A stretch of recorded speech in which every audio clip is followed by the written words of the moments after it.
নমস্কার বন্ধুরা, আমি সুস্মিতা। আমার অ্যামওয়ে হেলদি লাইফস্টাইলের ইউটিউব চ্যানেল, ফেসবুক পেজ এবং ইনস্টাগ্রাম পেজে আপনাদের সকলকে স্বাগত জানাই। আজকে আমার জন্মদিনে চিকেন কোরমা বানিয়েছিলাম, তার রেসিপিটাই আপনাদের সাথে শেয়ার করছি। রান্নাটা ভীষণ সোজাভাবে হয়, খালি কয়েকটা জিনিসকে খালি রেডি করে নেওয়া। একটা হচ্ছে দুধের মিশ্রণটা, একটা হচ্ছে আদা, লঙ্কা, পেঁয়াজ, রসুনের একটা পেস্ট, অবশ্যই কাঁচা লঙ্কা বাটা, আর একদিকে পোস্ত, কাজু, মগজদানা বাটার মিশ্রণটাও রেডি করে নিতে হয়।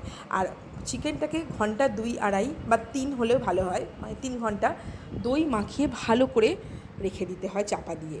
ফ্রিজে রাখলে আরও ভালো হয়। যাই হোক, এইভাবে আমি আপনাদেরকে দেখিয়েই দিচ্ছি যে কীভাবে আমি মশলাটা কষছি। তারপর মশলাটা কষা হয়ে গেলে ম্যারিনেট করা চিকেন দিয়ে দিলাম। আর একদমই কিন্তু জল দেওয়া যাবে না, এখানে আলাদা করে কোনো কাঁচা জল, গরম জল কিচ্ছু দেওয়া যাবে না। পুরো দুধ দিয়ে, মশলা দিয়ে, ম্যারিনেশন থেকে যে জল বেরিয়ে আসবে তাই দিয়েই কিন্তু পুরো রান্নাটা রেডি হবে। একটা ভাজা মশলা লাগে, সেটা হচ্ছে যেমনভাবে আমরা ভাজা মশলা রেডি করি না বিরিয়ানি, ঠিক সেইভাবেই তৈরি করতে হয়। ওটা লাস্টে ছড়িয়ে দিয়ে নামিয়ে নিতে হয়। ব্যাস, আমাদের দারুণ সুস্বাদের চিকেন কোরমা একদম রেডি হয়ে গেছে। এবং এই রান্নাটা আমাদের প্রায় সকলের খুব পছন্দ হয়েছে। ধন্যবাদ। কেমন লাগলো অবশ্যই জানাবেন।